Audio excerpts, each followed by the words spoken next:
ملک ریاض کے خلاف صرف میں نے بات کی تھی، اب یہ وہ بات ہے جو میں آپ سے کرنے لگا ہوں۔ اس ملک کی زمین آپ پہ تنگ کر دی گئی ہے۔ آج ملک ریاض نے ریاست پاکستان کو دھمکی دی ہے۔ اس دھمکی میں سیاستدان بھی شامل ہیں، اس دھمکی میں بڑے بڑے امیر لوگ پاکستان کے شامل ہیں، اس دھمکی کے اندر اسٹیبلشمنٹ بھی شامل ہے، اس دھمکی کے اندر وہ تمام لوگ شامل ہیں جو بیوروکریسی میں رہے ہیں یا جنہوں نے کسی نہ کسی طریقے سے ملک ریاض سے فائدہ اٹھایا ہے۔ ملک ریاض کے خلاف صرف میں بول رہا تھا، شروع سے میں بول رہا تھا، کوئی سیاسی پارٹی ملک ریاض کے خلاف نہیں بولتی، سارا جو میڈیا ہے وہ خاموش ہے۔ میڈیا بھی ان لوگوں میں شامل ہے جن کو ملک ریاض نے دھمکی دی ہے۔ میڈیا آج تک ملک ریاض کا نام تک نہیں لے سکا، وہ اس کو کہتا ہے پراپرٹی ٹائکون یا اور اس طرح کے نام بلاتا ہے کہ جب ایک بڑے لینڈ لارڈ یا ایک بڑا سرمایہ دار، لیکن وہ نام نہیں لیتا ملک ریاض کا۔ میں واحد آدمی ہوں پورے سیاسی منظرنامے میں جو ملک ریاض کا نام لے کے کہتا ہے کہ ملک ریاض خود کہتا ہے کہ وہ کرپٹ ہے۔ یہ میں نے نہیں کہا، یہ ملک ریاض خود کہتا ہے۔ ملک ریاض نے ایک دفعہ کہا کہ میں فائلوں کو پہیے لگاتا ہوں، دوسرے انٹرویو میں اس نے کہا کہ میں رشوت کو سمجھتا ہوں اس کے بغیر پاکستان میں کام ہی نہیں ہو سکتا، اور تیسری دفعہ اس نے کہا کہ پاکستان میں ایک دکان بھی آپ ایمانداری کے ساتھ نہیں چلا سکتے، آپ کو بے ایمانی کرنی پڑتی ہے۔ یہ ملک ریاض جو آج تک کبھی کسی کے تنقید کے دائرے میں نہیں آیا، کسی نے کبھی اس کے خلاف کوئی بات نہیں کی، آج ملک ریاض نے جب ریاست پاکستان کو دھمکی دی ہے تو اب سارے ملک ریاض کے خلاف کچھ حد تک بات کر رہے ہیں۔ لیکن وہ لوگ جو سیاسی پارٹیز میں ہیں یا سیاسی پارٹیاں جو ہیں یا جو بڑے بڑے لیڈران ہیں یا اس ملک کے جو حکمران ہیں، وہ ابھی بھی ملک ریاض کے بارے میں کوئی بات نہیں کر رہے۔ کچھ صحافی ہیں جو ملک ریاض کے خلاف بات کر رہے ہیں، وہ بھی بڑے دھیمے طریقے سے، لیکن باقی جتنے صحافی ہیں وہ ملک ریاض اور عمران خان کو اس وقت ڈیفینڈ کر رہے ہیں، ان کا دفاع کر رہے ہیں۔ شرم کا مقام ہے، اور میں سمجھتا ہوں کہ پاکستان کے لیے یہ ایک بہت ہی لمحہ فکری ہے کہ ہم اس حد تک کرپٹ ہو چکے ہیں، مورلی اخلاقی طور پہ ہماری جو حالت ہے وہ اس حد تک دگرگوں ہو چکی ہوئی ہے کہ آج ہم ایک آدمی جس نے پاکستان کے تمام لوگوں کو خریدا ہوا ہے، جو کہ بڑے بڑے لوگ نظر آتے ہیں، اور اس کے خلاف کوئی بول نہیں پا رہا، میڈیا تک نہیں بول پا رہا، اور صحافی چپ ہیں، سیاستدان چپ ہیں، بیوروکریسی چپ ہے۔ اسٹیبلشمنٹ کے اندر پہلی دفعہ میں نے دیکھا ہے کہ لوگوں نے اب ملک ریاض کے خلاف ایک کریک ڈاؤن کیا ہے۔ میں سمجھتا ہوں یہ بڑی زبردست بات ہے، کیونکہ اس وقت جو پاورز ہیں پاکستان کے اندر وہی یہ کر سکتی ہیں، اور وہ پاورز جو ہیں وہ سب کو پتہ ہے۔ تو ملک ریاض کے خلاف صرف میں نے بات کی تھی، یہ آپ یاد رکھیں، اس حد تک کہ میں کہتا تھا کہ ملک ریاض اور عمران خان یہ دونوں کرپشن میں انوالوڈ ہیں۔ القادر جو ٹرسٹ تھا، سب سے پہلے میں نے اس کی بات شروع کی۔ ابھی پچھلے 10 دن سے میں جب سے ان کا فیصلہ بھی آنا تھا، اس وقت بھی میں کہہ رہا تھا کہ یہ کرپشن ثابت ہوگی، کیونکہ کرپشن ان دونوں نے مل کے کی ہے۔ بلکہ عمران نے تو اپنی بیگم جو بشرا بیوی ہیں ان کو بھی اپنے ساتھ ملا لیا تھا، اور یہ بہت غلط کیا تھا عمران خان نے، عورتوں کو بھی شامل کر لیا تھا اس جرم میں۔ اور لوگ کہتے ہیں، پی ٹی آئی کے لوگ کئی کہتے ہیں، وہ سلمان احمد جاہل جو ہے وہ میرے میوزک انڈسٹری کا آدمی ہے، لیکن میں اس کو نہایت ہی بیوقوف آدمی سمجھتا ہوں، وہ بہت ہی بیوقوف آدمی ہے۔ کہتا ہے کہ بشرا بیوی جو ہے وہ اس کا سارا قصور ہے، اس نے یہ کیا، اور بدتمیزی سے نام لیتا ہے پی ٹی آئی کے اندر ہوتے ہوئے بھی، حالانکہ عمران خان خود بشرا بیوی کا دفاع کرتا ہے، لیکن سلمان احمد اس کے خلاف بات کرا۔ تو میں بتانا چاہتا ہوں سلمان احمد کو بھی کہ بشرا بیوی کا کوئی قصور نہیں ہے، قصور اتنا ہو سکتا ہے کہ اس نے جو بہتر سمجھا وہ کر دیا، جو اس کو اس کی سمجھ میں آیا، اس نے مشورہ دے دیا عمران کو۔ اصل مجرم عمران ہے، جس نے وہ مشورے لیے اور اس نے وہ سارا کچھ کیا جو کہ جس میں اس کو فائدہ نظر آ رہا تھا، جس سے اس نے پیسے بنائے، جس سے اس نے کرپشن کی۔ تو اس وقت بھی میں کہہ رہا تھا کہ ملک ریاض وہ آدمی ہے جس نے یہ کروایا ہے عمران سے، اور ہر حکمران طبقے کے لوگوں کے ساتھ یہ اس طرح کا معاملہ رکھتا ہے۔ تو ابھی ریسنٹلی کیا ہوا کہ میں جب ملک ریاض کے بارے میں زیادہ بات کرنا شروع ہوا، جب کیس کا فیصلہ آ گیا اور مجھے انڈورسمنٹ ملی اس بات کی کہ میں صحیح کہہ رہا تھا، تو اس کے بعد انہوں نے پی ٹی آئی نے اور ملک ریاض نے، لوگ کہہ رہے ہیں کہ جی میں کیوں الزام دے رہا ہوں دونوں کو، اس لیے کہ میرے ساتھ کبھی ایسا نہیں کسی نے کیا۔ میرے پہ ایک جھوٹا الزام لگایا انہوں نے، ایک بہت ہی گھٹیا الزام لگایا، میں پروفیسر والدین کی اولاد ہوں، ہمارے گھر میں چوری جو ہے اس کا لفظ جو ہے وہ گالی کے طور پہ لیا جاتا ہے، توہین نہیں، صرف ہم اس کو گالی سمجھتے ہیں۔ اور ان لوگوں نے، پی ٹی آئی نے اور یہ جس طرح کے لوگ ہیں آپ کو معلوم ہے، گالم گلوچ کرنے والے، بدتمیزی کرنے والے، خواتین کا کوئی ادب نہ کرنے والے، مطلب ان کو جنسی گالیاں اور ان کو بیہودہ گالیاں دینے والے، یہ وہ لوگ ہیں۔ اور ان سے آپ کیا اب بعید ہے، یہ تو کچھ بھی کر سکتے ہیں اس ملک کے اندر۔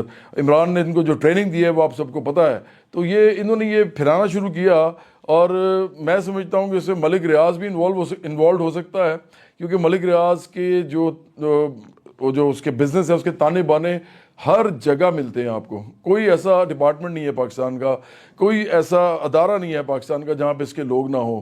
تو یہ جو سازش کی گئی ہے میرے خلاف بھی، اس میں بھی ملک ریاض انوالوڈ ہے، اور اس کے بعد میرا خیال یہ ہے، اور ساتھ پی ٹی آئی جو ہے اس نے اس کو فوراً اس کی تشہیر کی ہے، اس کا مطلب یہ ملی بھگت تھی۔ اور اگر آپ دیکھیں آج تو اس وقت جو مسئلہ ملک ریاض کا پڑا ہوا ہے وہ یہی ہے کہ ملک ریاض کہتا ہے میں گواہی نہیں دوں گا عمران خان کے خلاف، کیونکہ اس کو پتہ ہے کہ عمران خان کے خلاف گواہی دے کے عمران خان کے خلاف جو کیس ہے وہ اور زیادہ مضبوط ہو جائے گا، اور اس کو اپیل نہیں ملے گی، اپیل میں بھی جائے گا کسی کورٹ میں تو فائدہ نہیں ہوگا، کیس کا فیصلہ برقرار رکھا جائے گا۔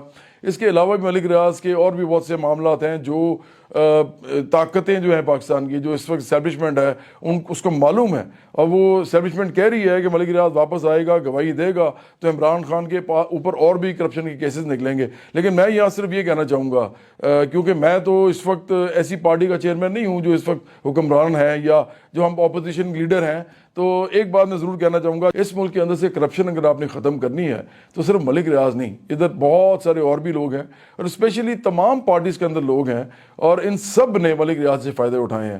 اگر آپ ملک ریاض کے بجائے صرف عمران خان کو سزا دیتے ہیں تو یہ عمران خان کے ساتھ زیادتی ہے جو اس کے ساتھ ہوئی ہے، کیونکہ ملک ریاض اس میں انوالوڈ ہے سارے معاملے میں۔ اگر آپ ملک ریاض کو سزا دیتے ہیں واپس لا کے، اور آصف زرداری سے نہیں پوچھتے کہ اس نے کیوں ملک ریاض سے اتنے پیسوں کا کاروبار رکھا اور وہ اس کے ساتھ چلتا رہا، تو ایک بات یاد رکھیں عام پاکستانیوں، اب یہ وہ بات ہے جو میں آپ سے کرنے لگا ہوں، آپ یاد رکھو ایک بات، میں بار بار آپ سے کہتا ہوں، اس ملک میں جب تک ایک عام لوگوں کی پارٹی نہیں بنے گی، آپ لوگوں کا بیڑا غرق رہے گا۔ اس میں وہ تمام مڈل کلاس کے لوگ بھی ہیں جو پڑھے لکھے ہیں، اس میں سفید پوش محنت کش بھی ہیں، اور اس میں وہ مزدور اور کسان بھی ہیں جو غریب ہیں، وہ جو غریب محنت کش میرے ہم وطن ہیں۔ آپ سارے ایک بات جان لیں، یہ ساری پارٹیز جن کے پیچھے آپ پاگلوں کی طرح بھاگ رہے ہیں، جاہلوں کی طرح، اور ان کے ساتھ ساتھ آپ بھی منافق ہو رہے ہیں، ایک بات یاد رکھیں کہ انہوں نے آپ کو کچھ نہیں دینا، کیونکہ ان سب کے تانے بانے آخرکار ملک ریاض کے ساتھ جا کے ملتے ہیں۔ اور ملک ریاض سے میں نے کبھی دھیلا نہیں لیا، میں ملک ریاض سے کبھی دھیلا نہ لوں گا، نہ میں نے لیا ہے، اور نہ ہی میں نے کبھی کسی بھی امیر آدمی سے پاکستان کے اس طرح کے تعلقات رکھیں کہ میں اس سے کچھ لوں، میں زمین لوں یا میں کوئی پیسے لوں یا میں کسی طریقے سے کوئی اور کام کرواؤں، میں نے یہ کروایا ہی نہیں، آج تک کبھی نہیں کیا۔ یہی بات میں بار بار کہہ رہا ہوں، میں کہہ رہا ہوں کہ میری کوئی فائل نہیں ہے، میرے پہ کوئی کرپشن کا کیس نہیں ہے، یہ جو جھوٹا الزام لگایا ہوا یہ بھی ختم ہو جائے گا، یہ گھٹیا الزام ہے نہایت ہی، ان کو اور کچھ نہیں ملتا، فائل نہیں ملتی، تو یہ اس طرح کی بکواس کرتے ہیں یہ سارے جو ہیں، تو میں تو اس کو بڑا سختی سے دیکھ رہا ہوں۔ لیکن آپ ایک بات سمجھ لیں، آپ ایک بات سمجھ لیں کہ یہ لوگ آپ کو کچھ نہیں دیں گے، یہ سارا حکمران طبقہ ایک ہے، یہ جو ہماری حکمران اشرافیہ جو ہے جن امیر لوگوں پہ مشتمل ہے وہ سرمایہ دار ہیں، جاگیردار ہیں، مافیاز ہیں، بدماش ہیں اپنے علاقوں کے، پھر وہ قبائلی سردار ہیں، پھر وہ سیاسی پیر و مرشد ہیں، یہ وہ لوگ ہیں جو آپ پہ حکومت کر رہے ہیں۔ آپ کو لگتا ہے کہ یہ کبھی آپ کے لیے کچھ کر سکتے ہیں؟ کیا واقعی آپ کو لگتا ہے؟ اگر آپ کو لگتا ہے تو آپ جاہل ہیں، اگر آپ کو لگتا ہے تو آپ بہت بڑے بے وقوف ہیں، اور اگر آپ کو لگتا ہے اور اس کے باوجود آپ ان کے پیچھے ہیں تو آپ بہت بڑے منافق ہیں۔ تو یہ تمام لوگ جو میری بات سن رہے ہیں یہ سمجھ لیں، وہ عام لوگ پاکستانی، وہ عام پاکستانی، وہ تمام مڈل کلاس کے لوگ، وہ تمام محنت کش، وہ تمام سفید پوش جو کہ ان پارٹیز کو سپورٹ کر رہے ہیں، خاص طور پہ عمران خان کو جو سپورٹ کر رہے ہیں لوگ، وہ باز آ جائیں، وہ شرم کریں، وہ تھوڑی سی غیرت کا مظاہرہ کریں۔ برابری پارٹی کے علاوہ کوئی ایسی پارٹی نہیں ہے جو عام پاکستانی پر مشتمل ہو، ہمارے علاوہ کوئی ایسی پارٹی نہیں ہے جس نے کبھی امیروں سے کوئی پیسہ نہ لیا ہو، ہمارے علاوہ کوئی ایسی پارٹی نہیں ہے جو اس ملک کے حکمران طبقے کو چیلنج کر رہی ہو، کوئی پارٹی ہمت نہیں رکھتی، یہ تو اس کی ہمت نہیں رکھتے کہ عام بزنس مین یا عام جو ایک بڑا مافیا ہے اس ملک کے اندر اس کے خلاف بھی کوئی بات کر سکیں، تو یہ سیاستدانوں کے خلاف کیا بات کریں گے، یا یہ اصل ایشوز پاکستان کے ان پہ کس طرح آئیں گے؟ تو ہم تو آپ لوگوں کے اصل ایشوز کی بات کر رہے ہیں، کیونکہ ان سب نے پیسے لیے ہیں کسی نہ کسی سے، تو یہ سب کمپرومائزڈ ہیں۔ یہ سارے کے سارے جو ہیں یہ بیچارے یہ کچھ نہیں کر سکتے آپ کے لیے. یہ آپ کو ہمیشہ بھوک، غربت اور جہالت اور بیماری یہ سب دیتے رہیں گے. آپ کے بچوں کا مستقبل تباہ رہے گا. نہ آپ کے پاس کھانچا کھانا ہوگا 3 وقت کا، 2 وقت کا کھانا بھی لوگ اس ملک میں اچھا نہیں کھاتے زیادہ تر لوگ جو ہیں. اور اسی طرح اس ملک میں نہ آپ کے پاس کپڑے اچھے ہوں گے پہننے کے لیے. اب تو عید پہ بھی لوگ کپڑے نہیں بنا سکتے، آپ کو معلوم ہے. اور سب سے بڑی بات کہ آپ کے پاس مکان بنانے کے پیسے نہیں ہیں. کسی کے پاس اب پیسے نہیں ہیں. نئی جنریشن جو آ رہی ہے، آپ کے جو بچے ہیں، سوچیں کہ ایک مکان کتنے کا بنتا ہے اب، ایون گاؤں میں اور دیہاتوں میں. اس کے بعد آپ چھوٹے شہروں میں آئیں، قصبوں میں آئیں، آپ کا جو مکان ہے وہ اتنا مہنگا ہو گیا ہوا ہے کہ آپ بنا ہی نہیں سکتے. اب ایک انسان جس کی نوجوان لڑکا یا لڑکی جس کی تنخواہ صرف اور صرف 25,000 سے لے کے 1 لاکھ تک بھی ہے، تو وہ مکان کیسے بنائے گا؟ آپ مجھے بتائیے. مکان کی پہلے زمین آئے گی. آپ 3 مرلے کی زمین بھی خریدے ہیں تو وہ تقریباً 50 سے 70 لاکھ یا 75 لاکھ کی ملے گی آپ کو لاہور جیسے شہر میں. اور اس کے بعد اگر آپ اس پہ مکان بھی بنائیں گے تو اس سے ڈبل جو ہے پیسہ وہ آپ کا مکان بننے پہ لگے گا. اور اگر آپ نے اپنے کسی گاؤں دیہات میں بنانا ہے تو وہ بھی لاکھوں کا پروجیکٹ ہے. تو یہ آپ کو ایکچولی اس پورے دھارے سے نکال چکے ہیں. اس ملک کی زمین آپ پہ تنگ کر دی گئی ہے. اس ملک کی زمین پر اب آپ اپنا مکان تک نہیں بنا سکتے. تو اس ملک کے اندر اب کوئی آپ کے ساتھ نہیں کھڑا سوائے برابری پارٹی کے. یہ وہ بات ہے جو میں بار بار آپ سے کر رہا ہوں. ملک ریاض کے اس واقعے نے ان تمام لوگوں کی اصل جو شکل ہے، ان کا جو اصل روپ ہے وہ آپ کے سامنے کھڑا کر دیا ہے. ملک ریاض صرف قصوروار نہیں ہے، یہ سارے قصوروار ہیں اور یہ سب ملے ہوئے ہیں. تو سوائے برابری پارٹی کے کوئی ایسی پارٹی نہیں ہے جو یہ کہہ سکے کہ ہم نے ملک ریاض سے کبھی کچھ نہیں لیا. اسی لیے ہم آپ کی پارٹی ہیں، ہمارے ساتھ سیاست کریں، ہم مل کے اس ملک کو چینج کریں گے. ہم نے کبھی کسی سے کوئی پیسہ نہیں لینا. ہم جو سیاست کریں گے چندے کے ساتھ کریں گے.